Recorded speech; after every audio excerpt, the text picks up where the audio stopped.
രണ്ടാം ഘട്ട സ്ഥാനാർത്ഥി പട്ടിക പുറത്തു വന്നിട്ടും കോൺഗ്രസിൽ കലാപം അവസാനിക്കുന്നില്ല. പോരിന് പല പേരുകളും പല കൂട്ടുചേരലുകളുമാണ് നേതൃത്വം നൽകുന്നത്. കാലങ്ങളായി കോൺഗ്രസിനെ നിയന്ത്രിക്കുന്ന എ ഗ്രൂപ്പുകളെ നിഷ്ക്രിയമാക്കി പുതിയ സമവാക്യങ്ങൾ കളം നിറഞ്ഞു കഴിഞ്ഞു. ചെന്നിത്തലയുടെ അടുപ്പക്കാരെ പൂർണ്ണമായും വെട്ടിനിർത്തി KC വേണുഗോപാലിന്റെയും VD സതീശന്റെയും ചരടുവലികളാണ് സ്ഥാനാർത്ഥി നിർണയത്തിൽ നിർണായകമായത്. കോൺഗ്രസിൽ KC, VD, ഡീലോ? ഈ ചോദ്യമാണ് ജനശബ്ദം ഇന്ന് പരിശോധിക്കുന്നത്. പ്രേക്ഷകർക്കും പ്രതികരിക്കാം. ആദ്യം നമ്മുടെ റിപ്പോർട്ടർ ന്യൂസ് ഡെസ്കിൽ നിന്നും രഞ്ജിത്ത് അമ്പാടിയാണ് ചേരുന്നത്.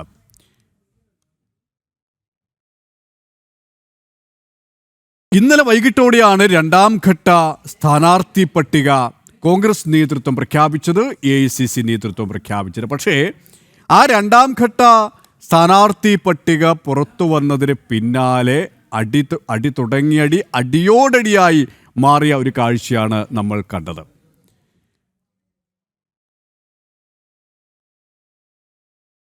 ഇപ്പോൾ ഒരു പ്രേക്ഷകൻ രവീന്ദ്രൻ കാഞ്ഞിരപ്പള്ളിയിൽ നിന്നും ശരിയാണ്. രവീന്ദ്രൻ, ഇവിടെ പറഞ്ഞത് ഒരു അടിയുടെ കഥയാണ്. ആ കഥ തുടങ്ങിയതേ ഉള്ളൂ, അവസാനിക്കുന്നില്ല. കാരണം ഇപ്പോൾ അടിയോടടിയാണ്. എങ്ങനെയാണ് ഈ കോൺഗ്രസിലെ ആഭ്യന്തര പ്രശ്നത്തെ താങ്കൾ നോക്കിക്കാണുന്നത്?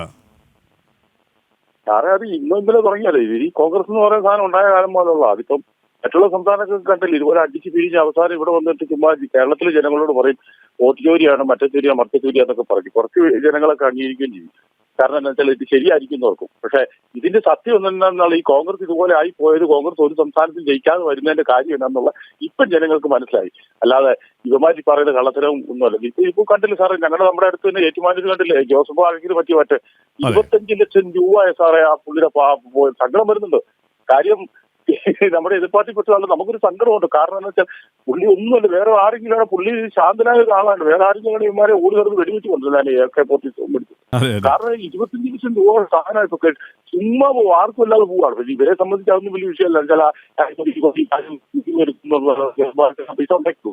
കാരണം കയറി കഴിഞ്ഞാൽ പിന്നെ കയ്യിൽ വരാനുള്ള പരിപാടിയാണല്ലോ. അടുത്ത കുറെ എങ്ങനെയെങ്കിലും ഉണ്ടാക്കി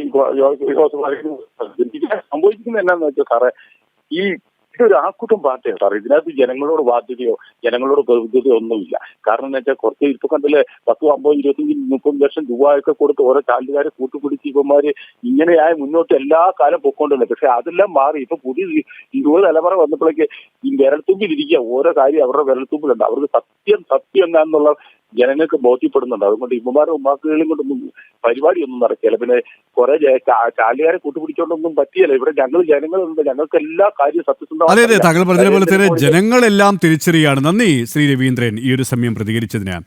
ന്യൂസ് ഡെസ്കിൽ നിന്നും രഞ്ജിത്ത് അമ്പാടി ശരിയാണ്. രഞ്ജിത്ത് അമ്പാടി, നമുക്കറിയാം ഈ കോൺഗ്രസിലെ സമവാക്യങ്ങൾ, കോൺഗ്രസിലെ ഗ്രൂപ്പ് പോരി എന്ന് പറയുമ്പോൾ AI ഗ്രൂപ്പ് സമവാക്യം, AI ഗ്രൂപ്പ് തമ്മിലടി പോരി എന്നതാണ് കാലാകാലങ്ങളായി നമ്മൾ കണ്ടും കേട്ടും ഇരിക്കുന്നത്. പക്ഷേ ആ സമവാക്യങ്ങളൊക്കെയും മാറി മറിഞ്ഞു കഴിഞ്ഞു. പുതിയ പല പേരുകൾ, പുതിയ പല കൂട്ടുകെട്ടുകൾ. അതാണ് കോൺഗ്രസിനെ സംബന്ധിച്ചിടത്തോളം ഇപ്പോൾ മേധാവിത്വം പുലർത്തുന്നത്. അതായത് KCയും VDയുമാണ് ഈ സ്ഥാനാർത്ഥി പട്ടികയ്ക്ക് പിന്നിൽ. തമ്മിലടി തുടരുമ്പോൾ VDയുടെയും KCയുടെയും ഡീലും അങ്ങനെ മുറുകിക്കൊണ്ടിരിക്കുകയാണല്ലേ? തീർച്ചയായിട്ടും കേരളത്തിൽ ഒരു കാലത്ത് തിരഞ്ഞെടുപ്പുകളിൽ ഏറ്റവും വലിയ അപ്രമാദിത്യം ഉണ്ടായിരുന്നത് AI ഗ്രൂപ്പുകൾക്കാണ്. ഒരു I ഗ്രൂപ്പിനെ ലീഡർ K കരുണാകരൻ നയിക്കുമ്പോൾ ഇപ്പുറത്ത് A ഗ്രൂപ്പിനെ AK ആൻ്റണി നയിക്കുന്നു. പിന്നീട് അത് ഉമ്മൻചാണ്ടിയായി. കരുണാകരൻ മാറിക്കഴിഞ്ഞപ്പോൾ I ഗ്രൂപ്പിന് രമേശ് ചെന്നിത്തല നേതാവായി വന്നു.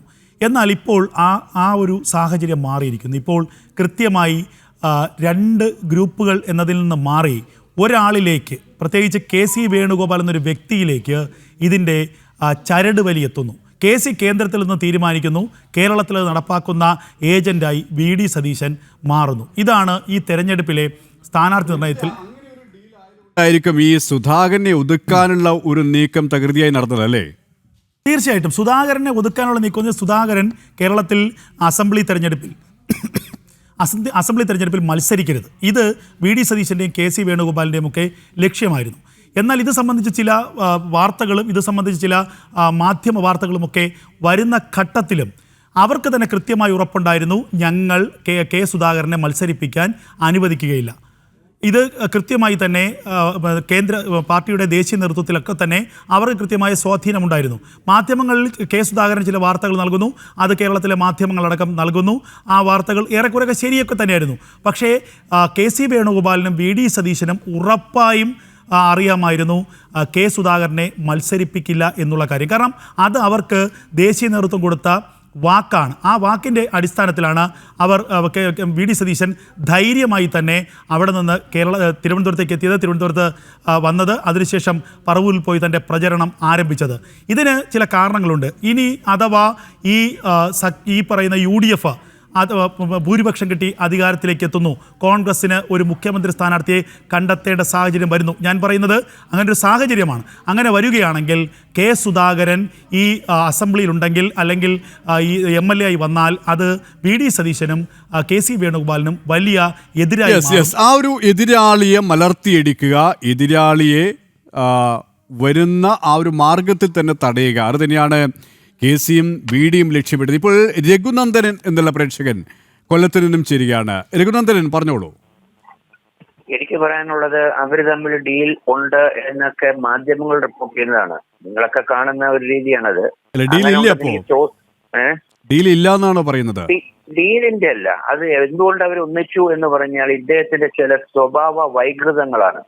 അതാണ് ഞാൻ നിരീക്ഷിച്ചു കണ്ടിട്ടുള്ളത്. കാരണം ഒരു രാഷ്ട്രീയ നേതാവ്, ഏത് പാർട്ടിയുടെയും ഒരു രാഷ്ട്രീയ നേതാവ് എന്ന് പറഞ്ഞാൽ അത് സ്വഭാവ ഗുണങ്ങളുള്ളതായിരിക്കണം. ആൾക്കാരടുത്ത് പ്രതിപക്ഷത്തിനോടായാലും വേറൊരു പാർട്ടിക്കാരടുത്ത് പോലും സംസാരിക്കുന്നത് കുറച്ചൊരു പക്വതയായിട്ടും അത് സൗമ്യമായിട്ടും വേണം.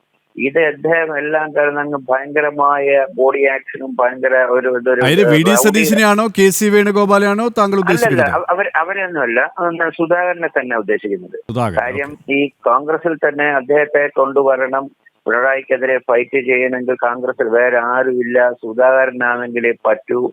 കാരണം അദ്ദേഹം സംസാരിക്കുന്ന സ്റ്റൈല് കാണുമ്പോൾ നമുക്കറിയാം ഒരു രാഷ്ട്രീയ നേതാവിന് ഒരു പാർട്ടിയിലും ആ രീതിയിൽ സംസാരിക്കേണ്ട കാര്യങ്ങൾ. സൗമ്യമായിട്ട് എന്ത് കാര്യമാണെങ്കിലും സൗമ്യമായിട്ട് സംസാരിക്കാം.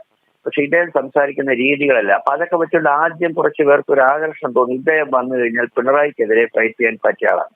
പക്ഷെ പിണറായിയെ സംബന്ധിച്ചിടത്തോളം എന്നാലോചിച്ച് നോക്കുക, അദ്ദേഹത്തെ മാധ്യമങ്ങൾ ചൊടിപ്പിച്ചാൽ മാത്രമേ അദ്ദേഹം ശോഭിക്കാറുള്ളൂ. ഇല്ലെങ്കിൽ മുഖ്യമന്ത്രിയുടെ സ്റ്റാൻഡേർഡ് അനുസരിച്ച് അദ്ദേഹത്തിന്റെ ഞാനൊരു അയാളെ സപ്പോർട്ട് ചെയ്യുന്നല്ല ഞാൻ പറയുന്നത്, ഞാൻ വ്യക്തമായ നിരീക്ഷണം ചെയ്തുകൊണ്ട് പറയാണ്.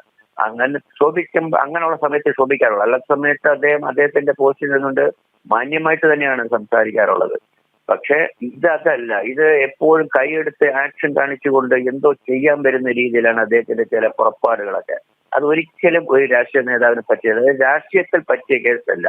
അത് ഇവർക്ക് തോന്നി അങ്ങനെ ഒരാളെങ്കിലും വന്നു കഴിഞ്ഞാൽ ശരിയാകില്ല എന്ന്. അതുകൊണ്ട് തന്നെയാണ് ഇവർ ഒരുമിച്ച് നിന്നുകൊണ്ട്, അല്ലാതെ വേറെ ഒരു ഡീല് അതിന്റെ തൊള്ളാറ്റി. ഞാനൊരു കോൺഗ്രസ്സുകാരനല്ല, അതെങ്കിലും അതുകൊണ്ട് ഞാൻ പറയുകയാണ് അങ്ങനെ ഒരു ഡീൽ അവിടെ വന്നായിട്ട് എനിക്ക് തോന്നുന്നില്ല. നന്ദി ശ്രീ രഘുനന്ദനൻ ഈ ഒരു സമയം നിങ്ങളോട് പ്രതികരിച്ചതിന്. രഞ്ജിത്ത് അമ്പാടി, അങ്ങനെയുള്ള അഭിപ്രായങ്ങളും വരുന്നുണ്ട്. കാരണം അതൊരു ഡീലല്ല, മറിച്ച് കെ സുധാകരൻ്റെ ഒരു ശരീരഭാഷയുണ്ട്, കെ സുധാകരൻ്റെ ഒരു ശൈലിയുണ്ട്. ആ ശൈലിയോട് വിമുഖതയുള്ളവർ, ആ ശൈലിയോട് ഇഷ്ടക്കേടുള്ളവർ, അവർ ഒത്തുചേർന്നു. ആ രീതിയിൽ എങ്ങനെ നമുക്ക് ഇത്തരം അഭിപ്രായങ്ങൾ വിലയിരുത്താം? ഒരിക്കലുമല്ല.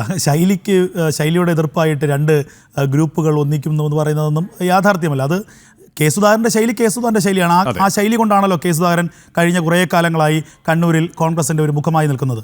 അതുകൊണ്ടൊന്നുമല്ല, കെ സുധാകരൻ ഒരു കാരണവശാലും ഇത്തവണ നിയമസഭയിൽ മത്സരിക്കരുത്, അദ്ദേഹം നിയമസഭ കാണരുത്. എങ്കിൽ അത് വലിയൊരു തർക്കത്തിൻ്റെ വിഷയത്തിലേക്ക് വരും എന്നുള്ളത് ഒന്നാമത്തെ കാര്യം. രണ്ടാമത്തെ കാര്യം നമ്മൾ ചിന്തിച്ചാൽ കെ സുധാകരൻ ഒരു ഭാഗത്ത് നിന്നൊരു പ്രശ്നമുണ്ടാക്കുന്നു, മറുഭാഗത്ത് കേരളത്തിൽ നിന്നുള്ള മറ്റു ഗ്രൂപ്പുകൾ ഒന്നു ചേർന്ന് കെ സുധാകരന് എതിരെ സംസാരിക്കുന്നു. ഇത് 2-3 ദിവസം മാധ്യമങ്ങളിൽ വലിയ വാർത്തയാകുന്നു. ഒടുവിൽ കെ സുധാകരൻ ഞാൻ പാർട്ടിക്ക് വിരുദ്ധമായി ഒന്നും ചെയ്യില്ല എന്ന് പറഞ്ഞ് കണ്ണൂരിലെ വീട്ടിലേക്ക് എത്തുന്നു. ഇന്ന് TO മോഹനൻ ചെന്ന് അദ്ദേഹത്തെ കാണുന്നു. TO മോഹനെ മാധ്യമങ്ങൾക്ക് മുന്നിൽ വെച്ച് TO മോഹനോട് അദ്ദേഹം പറഞ്ഞത്, ഞാൻ പറഞ്ഞ വാക്ക് പാലിച്ചില്ലേ. അതായത് ഇവർ തമ്മിൽ എന്തൊക്കെയോ ഡീലിംഗ് ഉണ്ടായിരുന്നു എന്ന് നമ്മൾ മനസ്സിലാക്കണം. ഇതൊരു കളിയായിരുന്നു. കൂടാതെ അദ്ദേഹം മറ്റൊരു കാര്യത്തെ കൂടി വിജയിച്ചിരിക്കുന്നു. ഇത്തരത്തിലൊരു ഒരു വലിയ പ്രശ്നമുണ്ടാക്കിക്കൊണ്ട് ഞാനിപ്പോൾ രാജിവെക്കും, ഞാനിപ്പോൾ പാർട്ടിയിൽ നിന്ന് മാറിക്കളയും, ഞാൻ വേറെ ഒരു പാർട്ടിയിലേക്ക് പോവും, അല്ലെങ്കിൽ ഞാൻ പുതിയ പാർട്ടി ഉണ്ടാക്കും, ഞാൻ അടുത്തുള്ള 2-3 മണ്ഡലങ്ങളെ പരാജയപ്പെടുത്താൻ കഴിവുള്ളവനാണ് എന്നൊക്കെ പറയുന്നതിലൂടെ പേരാവൂരിൽ സണ്ണി ജോസഫ് KPC അധ്യക്ഷനാണ്. സണ്ണി ജോസഫിൻ്റെ മണ്ഡലത്തിൽ കെ സുധാകരന് ശക്തിയായ സ്വാധീനമുണ്ട്. സണ്ണി ജോസഫിന് സ്വാഭാവികമായി ഭയമുണ്ടാകും. ഇനി സണ്ണി ജോസഫിന് കേരളത്തിൽ KPC അധ്യക്ഷ നിലയ്ക്ക് ഒരു മണ്ഡലത്തിൽ പോലും ഇവിടെ ഈ KC വേണുഗോപാലിന്റെ പേരുകളെ, VD സതീശന്റെ പേര്, കെ സുധാകരന്റെ, ചെന്നിത്തല, ഇവരൊക്കെയും മുഖ്യമന്ത്രി പദം ആഗ്രഹിച്ച് വന്നവരാണ് എന്ന് നമുക്കറിയാം. അതുകൊണ്ട് തന്നെയാണ് KC അവസാന നിമിഷം കളം നിറഞ്ഞു കളിക്കാൻ ശ്രമിച്ചുകൊണ്ടേയിരിക്കുന്നത്, ശ്രമിച്ചുകൊണ്ടേയിരിക്കുകയാണ്. പക്ഷെ അവിടെ ഒന്നും പെരാത്ത ഒരു പേരാണ് ഈ സണ്ണി ജോസഫിൻ്റേത്. KPCC അധ്യക്ഷനാണെങ്കിലും ഇവരൊക്കെയും ആ സണ്ണി ജോസഫിലേക്ക് തൊട്ടില്ല എന്ന രീതിയിൽ ഇങ്ങനെ മാറി നിൽക്കുകയാണല്ലേ? തീർച്ചയായും സണ്ണി ജോസഫിൻ്റെ സത്യത്തിൽ ഒരു KPCC അധ്യക്ഷനാണെങ്കിൽ പോലും അദ്ദേഹത്തിന് കോൺഗ്രസ്സിൽ വോയിസ് ഇല്ല എന്നുള്ളതാണ് ഏറ്റവും വലിയ യാഥാർത്ഥ്യം. അദ്ദേഹത്തിന് എവിടെയാണ് ഞാൻ ചോദിക്കട്ടെ, അദ്ദേഹത്തിൻ്റെ ഒരു അഭിപ്രായം, അദ്ദേഹം ഒരു KPCC അധ്യക്ഷൻ നിലയ്ക്ക് ഒരു അഭിപ്രായം പറയുന്നതിനപ്പുറം അദ്ദേഹം എവിടെയാണ് നിർണായകമായ ഘട്ടത്തിൽ അദ്ദേഹത്തിൻ്റെ ഒരു അഭിപ്രായം രജിസ്റ്റർ ചെയ്തിട്ടുള്ളത്? നമുക്കറിയാം, ഇപ്പോൾ ഏറ്റവും പ്രധാനപ്പെട്ട ഒരു കാര്യം, ഈ സ്ഥാനാർത്ഥി നിർണയത്തിലടക്കം എവിടെയാണ് അദ്ദേഹത്തിൻ്റെ ഒരു ഗ്രൂപ്പുള്ളത്, അദ്ദേഹത്തിൻ്റെ ഒരു നോമിനി എവിടെയാണ്? ആ ചോദ്യമല്ലേ ഉയരുന്നത്. ഇവിടെ നമുക്കറിയാം ചെന്നിത്തല പക്ഷത്തുള്ള എത്ര പേരെ വെട്ടിനിരത്തി എന്നുള്ളത്. R ചന്ദ്രശേഖരനെ വെട്ടിനിരത്തി, ജോസഫ് വാഴക്കിനെ വെട്ടിനിരത്തി, പാലോട് രവിയെ വെട്ടിനിരത്തി, ബാബു പ്രസാദിനെ വെട്ടിനിരത്തി, മലയൻകീഴ് വേണുകുമാറിനെ വെട്ടിനിർത്തി, BRM ഷഫീറിനെ വെട്ടിനിർത്തി. അങ്ങനെ രമേശ് ചെന്നിത്തലയുടെ ആളുകളായി അല്ലെങ്കിൽ ഐ ഗ്രൂപ്പിൻ്റെ ആളുകളായി നിന്ന ഒട്ടുമുക്കാൽ പേരെയും വെട്ടിനിരത്തി. അതിൽ 1-2 പേര്, അൻവർ സാദത്ത് അടക്കമുള്ള 1-2 പേർക്ക് മാത്രമാണ് സീറ്റ് കിട്ടിയത്. അപ്പോൾ ബാക്കിയുള്ള ആളുകളെല്ലാം ചേർന്ന് ഇതൊക്കെ വീതം വെച്ചെടുത്തു എന്നുള്ളതാണ് യാഥാർത്ഥ്യം. അവിടെ സണ്ണി ജോസഫ് ഈ സ്വാഭാവികമായിട്ടും അദ്ദേഹത്തിൻ്റെ അഭിപ്രായങ്ങൾക്ക് എന്ത് പ്രസക്തി എന്നുള്ള ചോദ്യമുണ്ട്, അല്ലെങ്കിൽ അദ്ദേഹത്തിൻ്റെ അതേ നിർദ്ദേശം എത്ര പേർക്ക് സീറ്റ് കിട്ടി എന്നുള്ള ചോദ്യമുണ്ട്. അപ്പോൾ അങ്ങനെയൊക്കെയുള്ളൊരു സംശയം വരുമ്പോഴാണ് അദ്ദേഹം മുഖ്യമന്ത്രി സ്ഥാനത്തേക്ക് പോലും ഒരു അവകാശവാദം ഉന്നയിക്കാൻ എത്ര അദ്ദേഹത്തിന് കഴിയും എന്നുള്ള ചോദ്യം വരുന്നത്. എന്തായാലും ഇവിടെ നമ്മൾ ചിന്തിക്കേണ്ടത് എന്തുകൊണ്ടാണ് കെ സുധാകരനെ എതിർത്തത്. കേരളത്തിൽ നമുക്കറിയാം, തെരഞ്ഞെടുപ്പിന് 3-4 മാസങ്ങൾക്ക് മുൻപ് തന്നെ 2 ധ്രുവങ്ങളുണ്ടായി. ഒന്ന്, VD സതീശൻ പ്രതിപക്ഷ നേതാവായി അവസാന നിമിഷങ്ങളിൽ കത്തിക്കയറി. അതുകൊണ്ട് അദ്ദേഹം മുഖ്യമന്ത്രി കസേരയിലേക്ക് ഇരിക്കാൻ യോഗ്യനാണ്. അദ്ദേഹമാണ് കഴിഞ്ഞ 5 വർഷക്കാലം പിണറായി ഭരണത്തെ വലിയ രീതിയിൽ പ്രതിരോധിച്ചത്. പിണറായി ഭരണത്തിൻ്റെ വലിയ അഴിമതികൾ പുറത്തു കൊണ്ടുവന്നത് അദ്ദേഹമാണ്. അതുകൊണ്ട് അദ്ദേഹം മുഖ്യമന്ത്രി സ്ഥാനത്തേക്ക് ഇരിക്കാൻ യോഗ്യനാണ് എന്ന രീതിയിൽ VDയോടൊപ്പമുള്ളവർ വലിയ പ്രചരണം നടത്തി. അതിന് തൊട്ടു പിന്നാലെ രമേശ് ചെന്നിത്തല രംഗത്ത് വന്നു. നമുക്കറിയാം, കഴിഞ്ഞ 5 വർഷത്തിനിടയിൽ പ്രതിപക്ഷ നിരയിൽ ആദ്യത്തെ ഒരു 2-3 വർഷക്കാലം നിർജീവമായിരുന്നു രമേശ് ചെന്നിത്തല. അദ്ദേഹം ഹരിപ്പാട് ഒക്കെ മാത്രമായി നിന്നതാണ്. എന്നാൽ അവസാനത്തെ ഒരു 2-1.5 വർഷം രമേശ് ചെന്നിത്തല കളനിറച്ച് കളിക്കുന്ന കളിയാണ് നമ്മൾ കണ്ടത്. അദ്ദേഹം വീണ്ടും ശബരിമല സ്വർണ്ണക്കൊള്ള വിഷയമൊക്കെ വന്നപ്പോൾ നിരന്തരമായി വാർത്താ സമ്മേളനം നടത്തുന്നു, വലിയ രീതിയിൽ സർക്കാരിനെതിരെ ആരോപണങ്ങൾ ഉന്നയിക്കുന്നു. അങ്ങനെ രമേശ് ചെന്നിത്തല തിരിച്ച് അദ്ദേഹത്തിൻ്റെതായ ഒരു ട്രാക്കിലേക്ക് വരുന്ന കാഴ്ച നമ്മൾ കണ്ടു. അപ്പോൾ രമേശ് ചെന്നിത്തലയെ മുഖ്യമന്ത്രി സ്ഥാനത്തേക്ക് അവരോധിക്കാൻ ഉള്ള ശ്രമങ്ങൾ നടന്നു. അദ്ദേഹത്തെ പിന്തുണയ്ക്കുന്നവർ അത്തരത്തിലുള്ള ചർച്ചകളുമായും ഒക്കെ വന്നു. അതോടുകൂടി ഇവിടെ അടി തുടങ്ങി. പിന്നീട് ഒരു 3ാം ചോയ്സ് എന്ന നിലയ്ക്ക് KC വേണുഗോപാൽ രംഗപ്രവേശനം ചെയ്യുന്നത് നമ്മൾ കണ്ടു. ഇങ്ങനെ തെരഞ്ഞെടുപ്പ് പ്രഖ്യാപിച്ചു പോലുമില്ല 2-3 മാസം മുമ്പ് തന്നെ കേരളത്തിൽ ആര് മുഖ്യമന്ത്രിയാകും? അങ്ങനെ ഒരു ചോദ്യമാണ് ഉയർന്നു വന്നത്.